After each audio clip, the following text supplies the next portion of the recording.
Doom is an incredible Rhyme player, and he's going to be having it in the jungle most likely. So a lot of pressure and a lot of aggression that can come out from this pick. Yeah, and then the Kestrel going to be grabbed there, almost certainly going to be going on to Sneaky. It's pretty much Kestrel, Blackfeather are his two most played heroes by a long shot, so he's going to be very happy to be able to grab that comfort pick. But it's also, that's one thing SaltyPotatoes do in their drafts is they need to grab one of those comfort picks early on for Sneaky, otherwise they end up falling off pretty hard. Grace as a ban is interesting to me because Grace was nerfed pretty heavily in 2.9, so I haven't really seen too many teams putting a lot of emphasis onto her. And Arden, that's smart ban for Mousesports because, as I mentioned, Arden is one of my favorite captains on this current update. Are we going to get to see Chun Walker finally? That's what I was going to ask. We've got a couple of captains banned. This could open things up here. Another thing that's open is the Lyra. We saw it last series. It worked very well for Fnatic, especially gap closing on top of heroes that are very strong on the backline, such as Celeste. Going up against the Rhyme, though, that's not a hero that you want to be close to, though. So they're going to have to play it a little bit different, use the sustain, use the range advantage, especially since you have the Kestrel also in the lane. So it's a nice pick with a lot of sustain, and then the Lance comes through for Mousesports. And Lance going to be grabbed there means very likely not going to get the turn walk. I mean, this is not that unusual. A lot of times, Grace was an exception to the rule, but usually when a new hero comes out, we don't see it get played a ton right off the bat because teams are still trying to adjust to it, still trying to figure out strategies to work around that hero. Just because it's not unusual does not mean I'm not going to cry myself to sleep tonight if we don't see any Churn Walker across the course of today. I am almost positive we will see at least one today at some point. We better. Just not in this game. I'm going to be having words with the players if we don't see it across the course of the day. What are we thinking for Mousesports here to finish the comp? I mean, for Mousesports, Samuel is still a strong hero and plays very well in the jungle with this composition when you're trying to use your range advantage. Sky is another hero that actually plays very well into the Rhyme and has gotten a few buffs in 2.9. So it's very likely for SaltyPotatoes to try to close out their composition with another range hero so that they can use their range advantage and kite backwards. Vox is going to be locked in. It's something we talked about in the first series, being that ranged carry that can fit into most compositions. Very versatile pick coming through for them. And now SaltyPotatoes. Blackfeather, they banned it right at the start of the draft. So that's that one comfort. That's kind of the signature pick for this team in general. What else are they able to lean on here? Like Zoro said, I think the Sky would be a very effective pick. They have a couple other options when you want to try and look at the range against a Rhyme Lance and try and keep your opponents at arm's length, especially when a Vox is thrown in the mix as well, because while he is ranged, he does have that very short range as far as ranged carries go. So there is the possibility they could flex this Kestrel down into the jungle and look for something else in the lane, but I highly doubt that to be the case because we haven't seen enough of other picks for Sneaky to kind of justify that for this team yet. Also, I don't think it's even necessary. I say that, maybe it is necessary because the Idris is locked in. I can't remember the last time we saw a competitive jungle Idris, so it seems more likely. We have seen a competitive jungle also, Idris. Can we just point out that if they're taking this CP Kestrel into the jungle, they're going against I'm the Doom, renowned for being a great CP Kestrel jungle. Also, Leon, renowned for being a great CP Kestrel jungle. Like, that's kind of throwing down the gauntlet to some extent, saying, hey, I can play this too. I mean, SaltyPotato composition is definitely throwing a curveball at Mousesports. They can either go for the Rhyme jungle, they can go for the CP Idris, and they can go for the Kestrel. Which way they're going to choose is going to be up to them. This is a very risky composition, though, because there is not a whole lot of defense. There's not a lot of durability on this team. Yes, you have the sustain of the Lyra, but outside of that, there is very, very squishy heroes across the board on the side of Salty. I mean, like, if that Rhyme gets on you for a couple of seconds, that health bar isn't going to last. I mean, I was going to say, Mousesports composition has so much damage, but they're going to need to close the gap. If that is going to be a CP Idris, with the range attacks, they can definitely abuse that to try to keep the Rhyme at distance. It's going to be actually on Just Man to try and close the gap and use his lance very effectively to CC the opponents to allow Rhyme to get closer and deal the damage. So Just Man going to have to land his impales most of the time to be able to allow Rhyme to be effective. Now, I want to talk a little bit about Leon picking up this Vox here. That's not really a hero that I think of when I think of Leon. You want to think of these flashy playmaking heroes, whereas Vox is more kind of a sit-back hero. I'm curious about how he's going to perform on that one, but it is time to get on into our game. Let us know who you're supporting coming on into this one. Do you want Mouse to perform with their new roster, or do you believe in the Salty Potatoes Cinderella story? Hashtag Vainglory8 on Twitter to let us know who you are voting for. But it's just about time that we get on into this game. It's time to jump onto the Halcyon Fold and pass it back once again to Excoundrel and Medic to take it away. Thank you very much, Munch. I am Medic. I'm joined by Excoundrel, and we're going to break down the action as it happens in front of your very eyes on the Halcyon Fold. Excoundrel, I know that I am excited by this Idris being picked up by Sneaky. Explain to me exactly why I am excited as I am. Well, Idris is a very versatile hero, and you can see here, going Book of Eulogies, shielding start, the fact that Krax has gone for a double weapon blade, it does spell itself out that Sneaky is likely going to be going down the CP Idris build. It's very, very slippery, great self-peel, huge damage, works very well with Dragon's Eye, because your basic attacks build that and then scale off the Dragon's Eye stacks as well. He's just a very, very strong hero in the current meta. He kind of has been for quite some time now. And I'm very excited to see someone like Sneaky pilot this as well. What's really interesting to me, by the way, Leon is in captain position. Given that Justman was the captain for Mouse beforehand, Leon is the one in captain. And he's going to land a double roots to start us off. Imperial Sidra comes out, Crack's going to pop the healing flask as well as Sneaky tries to get the damage in from the side. Crack's getting chased down and Leon looking for the kill to start us off. There we go, might be a captain, but he still is the carry here for Mousesports. And he gets the first kill of the game. Absolutely, they're going to get the Elder Treon and that first blood.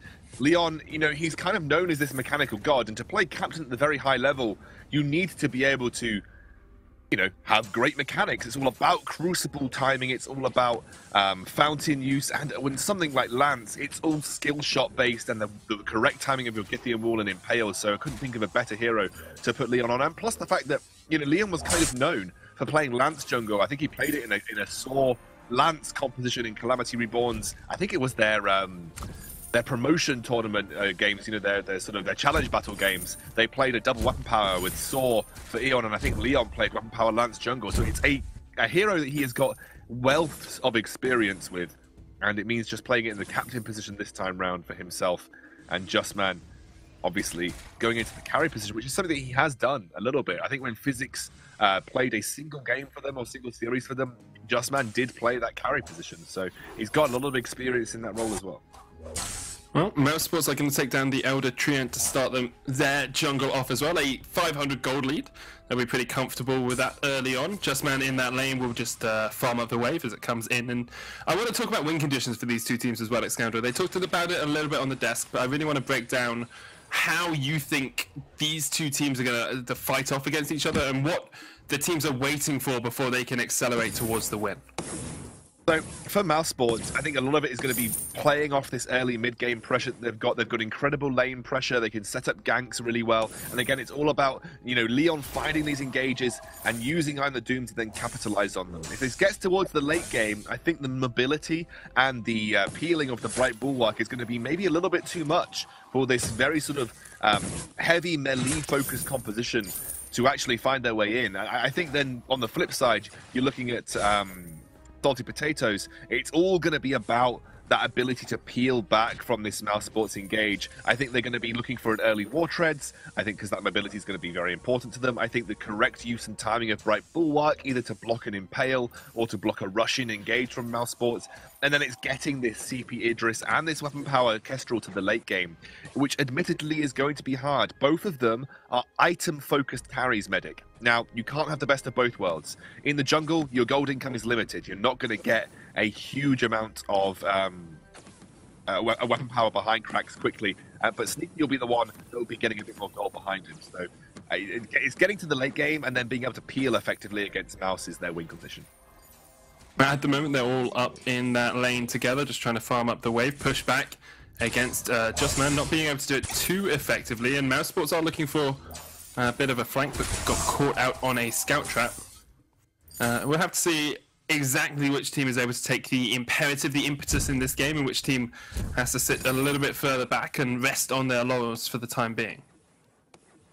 We'll see where Krax is looking to go. I think he's going towards a Thora Blade. You imagine Sneaky, like I said, he's got options, right? You can go for the Dragon's Eye, but you don't quite get your heroic perk activated. You don't get your Divergent Paths. You need an extra crystal bit on top of that.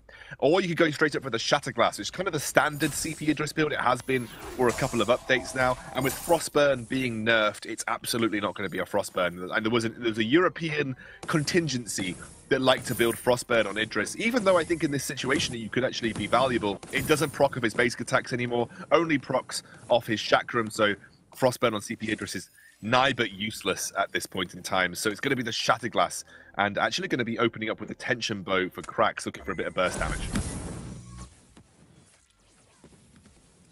Looks like I'm actually left here to do the play-by-play, so I'll continue to do that as Sneaky looks to back off from this turret. They're getting shoved in quite consistently here. I like Leon's going for it. He's getting a little bit of damage.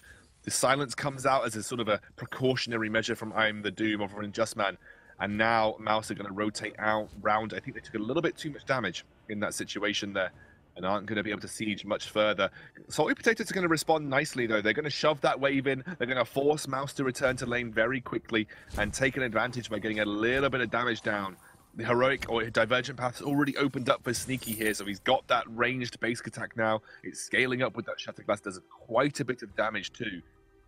They're in a good position from this point forward. I'm wondering where Sneaky's going to go after this, however, just because obviously with all of the item changes, you know, the standard build paths have kind of messed around and worked around a little bit. Obviously, you'd be considering alternating current. I think that's going to stick in the CP Idris build. But then after that, are you going to be considering Eve of Harvest before your Broken Myth? Because Broken Myth, obviously, the stack building was kind of half of what made CP Idris a god in the late game. Or are you going to consider something like the Dragon's Eye, which, you know, Shatterglass and Dragon's Eye just looking for the straight-up flat burst damage. Lots of options for a CP Idris now, as they're looking to push the lane in. Lots and lots of pressure onto this first tier turret. Looks like they're trying to go for a flank though, Medic. Yeah, flanked by Leon, looking for the Impale, can't quite land it onto Sneaky. Good Githian wall will knock them back though, and Krax is the first target. Fountain comes out, they're trying to keep the Kestrel alive, but they just can't do it. Leon almost falls in return, but Mouse able to get their second kill of the game. Yeah, and this is going to open up an opportunity for them to start this siege onto the turret. They still have Fountain available. Massive, massive thing. The root comes down, but Rhyme was not there to capitalize. And actually, SaltyPotatoes cling on with a good amount of HP behind this turret too. They will pay with the Crystal Sentry going over. I'm the Doom's going to pick that up. So at least something was picked up here for Mouse. They're very low, however, and Sneaky's looking to punish that by going straight for this turret, Medic. Yeah, it will remove the shield, of course, when the minions get in range, and they should be able to take this turret, although Mouse aren't going to give it up without a fight. They will just about take the turret down. Sneaky with that final auto attack. Here comes Leon with a good Githian wall, but Sneaky jumps in and out. Class with the Imperial Citra, trying to keep himself alive. Will use the Fountain as well. Just Man takes a big chunk from Krax, but Mouse willing to trade one kill for the turret there. Yeah, they lose their healing source, though, so two very squishy carries now are going to have to play a very defensive game. Leon is not done quite yet. He has got that healing flask. Yeah, he's going a little bit too deep, you feel, and now he's going to be forced to back out. Again, another successful turret defense here by SaltyPotatoes, and still, they retake that turret for pretty much a single death, which isn't a bad thing, given that they only have to trade the Crystal Miner for it. It's a good start for SaltyPotatoes. Again, they need to get that gold behind them, accelerate towards the late game. Impale misses again. I'm the Doom takes a bit of a chunk, and classed Krax and Sneaky will be able to defend the turret of their own. They are 1,000 gold down here at the moment, as Mouse have been able to get those 3 kills. We do see a breaking point and a poison shiv on Just Man. He's finished those ones up, and it's actually a metal jacket completed for Leon. No Atlas for him, instead going just for the armor against this Kestrel.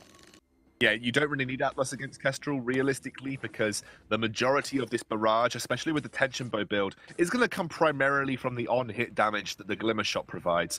And so, generally, when you play a Lance, especially because his health didn't really get a massive boon in the last update, when everybody's health got increased, Lance, as a captain, was kind of hit the hardest because he didn't really get a huge increase, putting him on level with a lot of other captains. So by getting this, it allows him to body block against the Kestrel more efficiently. That saves I'm the Doom from having to get armor early on. Also means that Just Man also has that protective shield in front of him. So Leon is there to body block Krax, to make sure those Glimmer Shots aren't doing insane amount of damage. And again, that's kind of what people see captains pick up the metal jacket for, especially if you miss an impale, as both me and Lance main medic know how bad that is. Getting into the Impale, the route onto Class. Another kill there for Mouse. They're so good at catching out these members of the Salty Potatoes. And Mousesports now can look for that turret. Crack's trying to get in from the side, but has to active camo away. He is so far behind in terms of farm as well. He's about 20 behind his opposing laner. And now Sneaky's going to force I'm the Doom back. He'll take a big chunk, one shot, one kill onto Leon. The wait for it is used as well for Mouse as they continue to push forward. Another Impale, but Leon's actually very low here. Has to use the healing flask. Keeps himself alive for the time being. Just Man takes a chunk as well as Cracks continues to chase forward, but won't go towards the Winter Spire. And Mousesports able to get themselves away from danger. And the Doom plays a really, really good rhyme and able to zone Cracks and Sneaky away there with those Winter Spires. They shouldn't give up too much for it. They did burn the fountain, so they're at a disadvantage in a team fight situation. But because this is a later game scaling composition from Salty Potatoes, they're not really in a position to actually force anything. Naturally, if you have a mid or early game composition and you just came off the back of that kind of situation, you'd go immediately for Goldminer, knowing that you have both the Crucible and the fountain advantage, you know, in a team fight situation. But because again, power spikes rely later in the game for the CP Idris and the weapon power Kestrel, they don't feel confident enough to go and try and burst this gold miner out, so they're not going to be able to punish Mouse for that overextension on that previous engage. Leon very much trusting his ability to be able to lock down targets. Gone for the Echo on Lance here. Wants to hit those double Impales, those double Githian walls, just to keep that CC chain going for Mouse so they can isolate these targets coming out from Salty Potatoes. Absolutely. Been impressed with the way that Leon has set up. You know, he's kind of tinkered on the edge of being maybe a bit over-aggressive, but this is Leon we're talking about. If anybody is going to know the limits of damage output and heroes in the game of Vainglory, it's likely going to be Leon. Looks like Mouse are very keen to sort of stop that safe haven of that side of the jungle for Salty Potatoes, and Leon is just going to help his team clear out. Actually does get hit, but that metal jacket providing so much defense. Use the Overextended fountain, here a then bit, though. jump back in to try and take the Treant away. Doesn't get it, and Class is going to do a lot of damage to him. Of course, no sentry there for them. Passage will be used out by Class to keep himself safe, and Mousesports are able to get their roam out. But Leon perhaps being slightly too aggressive in certain scenarios here. Yeah, how is he not dying is the question that I have to ask there. Like, if that were me, I'd have been picked off in a matter of seconds. Somehow, worms his way out again. He's gone for an Echo, by the way. Picked up an Echo on this Lance. It's something that we see commonly on Lances a little bit further down the line, but given that there is literally no CC that your team has to worry about, apart from maybe an active camo trap, there's no point going a Crucible. A lot of people think Crucible is a pretty core item on most captains, but there's literally nothing that you'd want to Crucible here against this composition that Salty Potatoes have brought to the table. So Leon doesn't need to go for a Crucible. He's just probably going to go for War Treads after this. The Githian Wall, the Echo allows him to double Githian Wall or double Impale, and he's in a good spot now to both set up and also find stuns onto those key targets from Salty Potatoes. Steps forward towards Class, has a 3-level advantage over his enemy roamer as well. There's the Impale, the first one lands, the one-shot, one-kill, blocked by I'm the Doom. The Githian wall on Class will knock him back, but meanwhile we do actually see Sneaky pushing up with the minion wave, so he's going to try and get some damage onto this turret. Might even actually be able to take this one down by himself, while on the rest of the map we see Leon going in for the fight. The Valkyrie misses, Crack's trying to dodge around as much as he can, gets the damage onto Just Man into active camo. Will be able to get the stun off as well onto I'm the Doom. Eventually the Winter Spire will not quite connect as Leon jumps in. There's the kill. But while all of that was happening, Sneaky was able to get a turret in the lane as well. Yeah, not a bad trade you'd feel there for Salty Potatoes. They did lose the gold mine, obviously, but a turret in return. They're clawing gold back here. Sneaky's going towards the Broken Mist as his third item. He's actually already finished an Aegis very early on here to help prevent some of that damage from I'm the Doom. I think realistically, if I were Sneaky, you know, whilst obviously you have to respect the damage coming out from I'm the Doom, you're a CP Idris. You know, you might be able to kite a little bit effectively against a Ryan. Maybe he's just worried that he doesn't have the movement speed with just tier 1 boots to be able to do that. And I'm the Doom has rushed journey boots. Maybe just saying that I see the rush journey boots on the Ryan, not going to allow him to deal insane damage to me just by proccing them. Leon misses with the Impale. Crack's trying to dodge around. There's the active camo used. Sneaky just clearing out the wave as much as possible. Cracks has got the Tension Bow and the Sword Blade completed on this Kestrel, so can chunk down Leon if he catches him out properly. Not quite getting those crits. The sentry is eliminated. There's the crucible used. The silence comes out. Here comes the damage straight onto the rest of the salty potatoes. A great Githian wall into the Valkyrie. The double stun. The stealth is not going to be enough to keep him alive. And that will be a kill onto Class as well. 2 kills for Mouse as they look for the next turret of the game.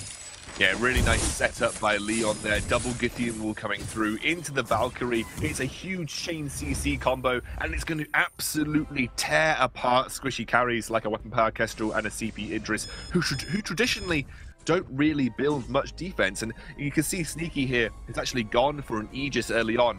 That's really interesting, just given the way and style that a CP Idris has changed his build path up. I still think 4 CP items is a must-have for a CP Idris, and you kind of have to rush them, but it does limit his power spikes, as you can see here. Sneaky not really outputting the same level of damage, but also, again, one of the other heroes that has fallen to the nerf, well, not nerf, but change to Broken Myth. You know, CP Idris was a hero that relied pretty heavily on the ability to build stacks in a fight and get huge damage output from his chakram and his basic attacks, but no longer is that the case for CP Idris. Kind of more has to rely on positioning and alternating current and kiting now, as he did, than just building up those straight up stacks. That's why I like Dragon's Eye on him, Medic, because it plays very similar into his old style. This just feels like it has a limit to its power ceiling, and that power ceiling doesn't feel like it's going to be high enough to deal with this Mousesports roster. Perhaps people are not quite discovering the changes in 2.9 yet, not really understanding how the update affects the way that you want to play the game, but at the moment, Mouse seems to have a good grip on the meta and on how exactly they want to play it. We see the double Tyrant's Monocle finished on towards Justman. He will be critting the hell out of this Salty Potatoes lineup, mashing them up good and proper as they look for the win now. 7,000 gold ahead. Now it's going for the engage once again onto Class. The Githian wall, the double. There's the kill as well. Class falls and 8-0 in favor of Mousesports. They are pounding towards the base. Krax gets into the active camo. Doesn't quite get the stun onto Leon, but the dive is real here. The fountain. Justman gets caught up by the Shimmer Strike, and now he will be fighting in the 1v1 against Sneaky, and Sneaky will win this one out because he's got the healing from the fountain. Leon now overextended as Krax can look for the chase. Leon's going to have to just roll his way away, but the one-shot, one kill does not quite connect. Sneaky continues running behind Leon, but a good roll across the wall will keep him alive for the time being. Yeah, and either Doom's going to try and get this healing tree on. Sneaky's not done just yet. He's going to continue to chase them down here, force them away from Kraken, maybe even set up for Kraken in their own right as they go in. Looking for the engage, the Githian wall, the double, the stun's just coming out. Oh, no! Alive with the fountain, and Leon is now in a very tricky situation. The ace comes out. Salty Potatoes have eaten down the entirety of Mousesports, and they will take this Kraken as they're just desserts. It was a super risky maneuver there coming out from Mousesports to try and go for what could have been a 2 versus 3. They didn't have the vision to be able to see how far Class was away. I expected they were thinking the burst on Krax with a double Githian wall would be enough, but alas, it was not. And suddenly, a small turnaround has been opened up here. Another turret should go down for Salty Potatoes, and this new Mousesports roster, they could be in trouble. Full engage onto Justman. They can't quite take him out. The Valkyrie is going to land a good stun, and now they're looking for the re-engage. Githian wall onto Krax. He's trying to dodge around as much as he can, but that he will be sacrificed at the end as Mouse get their 9th kill of the game. However, the Kraken is pushing in, and Sneaky and Class have a chance to close out this game. Salty Potatoes have been underestimated time and time again throughout the VG8. They once again seem to just change our expectations. It's an M Night Shyamalan twist at the end of every game when it comes to the Salty Potatoes, but a great stun onto Class will get him down as well. The Kraken will take one turret here, but won't be able to get much more. Yeah, they knew that turret was likely going to go down regardless. They're going to have to skill for it. That's going to allow them to reset once taking this Kraken, go and set up vision in the central area of the map. They're going to be able to then push these waves in towards the Salty Potatoes base. Good place now for Mousesports to be in. I keep wanting to say Calamity because of Leon, but obviously this is not the case anymore. He's on this Mousesports roster, and this has been kind of labeled as Super Team. I don't know how many times. I think I've heard the term Super Team in Vainglory like countless times regardless, but this was really saying you've got 3 incredible individual talents here on this Mousesports roster. It's just finding the way that they slot all together. I'm wondering whether they're going to change up as well the captain in the jungle position or the captain in the lane position, because I don't think Leon would be playing captain every single game, I imagine, because Justman obviously has so much practice in that position as well. There you go, the lane gets shoved in, setting up that vision around the central portion of the Halcyon Fold. It's all going to come down to this next fight, you fear. If Mousesports don't absolutely nail it, they have just got one turret between themselves and losing the game, and SaltyPotatoes taking what you feel would be an upset win. After being ahead for so long as well, like that 19 minutes into the game, they're still 7,000 gold ahead. They are definitely in the ascendancy in this game, and it feels like perhaps we have just got to that late game point for the SaltyPotatoes lineup. The Kestrel, the Idris, they've come online, they're finishing up these item builds, and Mousesports aren't able to compete with these two hyper carries when it gets late into the match. Dicky's actually picked up a Frostburn here. As far as I was aware, Frostburn no longer procs on the basic attacks of Idris. I'll have to double check. I think I was chatting to Dalsy and he said that was the case, but that means that you're only relying on your Chakram, which is a very fairly long cooldown ability. Mouse aren't going to wait for that. Right, but what comes out? Look at the damage onto Justman. He's down to half already. There comes the Shimmer Strike as well. Justman gets the wait through it out, and Leon's there as well. A great impel, that's the kill. And now it's up to Cracks and Class. The K clan trying to do a lot of work here as they can just about escape off towards the side. Leon takes a big glimmer shot to the face, but that is a kill on towards Class.